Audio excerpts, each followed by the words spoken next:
வணக்கம் மக்களே, வணக்கம். சற்று முன் கிடைத்திருக்கக்கூடிய ஒரு முக்கியமான தகவல் ஒன்றை பார்க்க போகிறோம். சற்று முன்பு அதிரடியாக கைது செய்யப்பட்டுள்ளார் திமுகவின் பெரும்புள்ளி, திமுகவின் கதையை முடித்த செந்தில் பாலாஜி.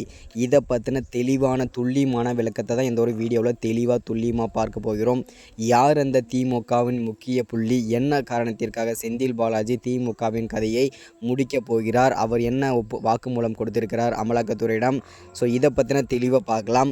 அதற்கு முன்பு நமது சேனலுக்கு நீங்கள் புதிய பார்வையாளராக இருப்பதற்கு வாய்ப்புகள் நிறையவே இருக்கிறது. ஸோ முடிஞ்ச அளவுக்கு எல்லாரும் மறக்காமல் நமது அரசியல் நியூஸ் சேனலை சப்ஸ்கிரைப் பண்ணிவிடுங்க.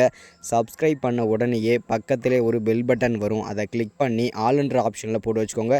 தொடர்ந்து நம்ம வீடியோ போட்டோம்னா உங்களுக்கு நோட்டிஃபிகேஷன் வந்துடும், அதை பார்த்து நீங்கள் தெரிஞ்சுக்கலாம். இன்றைக்கி என்ன அரசியல் நியூஸ், இன்றைக்கி என்ன அரசியல் அப்டேட் தெளிவாக துல்லியமாக தெரிஞ்சுக்கலாம்.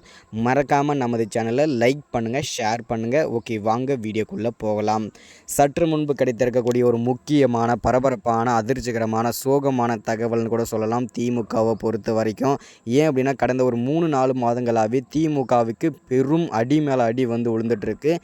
திமுகவின் தலைவர் மேலே தலை மேலே வந்து இடி மேலே இடி விழுந்துட்டுருக்கு. ஏன் அப்படின்னு பார்த்தீங்கன்னாக்கா, ஒருத்தராக வந்து பார்த்தீங்கன்னாக்கா அமலாக்கத்துறையின் ரைடில் வந்து பார்த்திங்கன்னா அதிரடி சோதனையில் வந்து சிக்கிட்டு வந்துட்டுருக்காங்க. பல்வேறு சர்ச்சையில் வந்து சிக்கிட்டு வந்துட்டு இருந்தாங்க.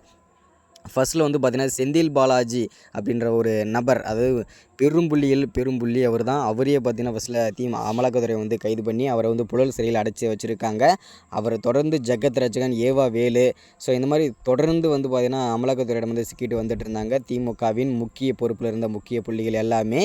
சற்று முன்பு, அதாவது பார்த்திங்கன்னா கடந்த முக்கிய புள்ளியை அதிரடியாக பெரும்புள்ளியை தட்டி தூக்கியிருக்காங்க அமலாக்கத்துறை. வேறு யாரும் இல்லைங்க, முன்னாள் அமைச்சராக இருந்த பொன்முடி அவர்களை தான் தற்போது அமலாக்கத்துறை வந்து பார்த்தீங்கன்னாக்கா அதிரடியாக அரெஸ்ட் பண்ணி வச்சுருக்காங்க, கைது பண்ணிட்டாங்க அவரை. ஸோ இதனால் வந்து இதுக்கான பிளானிங் போட்டு கொடுத்ததே பார்த்தீங்கன்னாக்கா, இதில் ஒரு ட்விஸ்ட்டு என்ன அப்படின்னா, இதில் வந்து போட்டு கொடுத்தது எல்லாமே செந்தில் பாலாஜியோட பிளான் தான் அப்படின்றத தெளிவாகவும் துல்லியமாகவும் தெரியுது. ஏன்னா அவர் தான் முதல்ல வந்து பார்த்தீங்கன்னாக்கா வாயுவே திறக்கலை. யாரெல்லாம் நீங்கள் தப்பு பண்ணீங்க, எவ்வளோ பணம் வந்துச்சு, எவ்வளோ கொள்ளடிச்சிங்க, யாரெல்லாம் இதில் வந்து கூட்டணி இருக்கேன்னு சொல்லிட்டு அமலாக்கத்துறை வந்து கேள்வி மேலே கேட்டிருந்தாங்க. அமலாக்கத்துறை கேள்வி கேட்டதுனால செந்தில் பாலாஜி அந்த நேரத்தில் வந்து எந்த விதமான பதிலுமே சொல்லலை. இப்போது ஒருத்தராக பார்த்தீங்கன்னாக்கா ஏன் இந்த கோவத்தில் வந்து பண்ணிகிட்ருக்காரு அப்படின்னா, அவரை கிட்டத்தட்ட செந்தில் பாலாஜி கைதாகி கிட்டத்தட்ட 200 நாட்கள் மேலே கடந்திருக்காரு.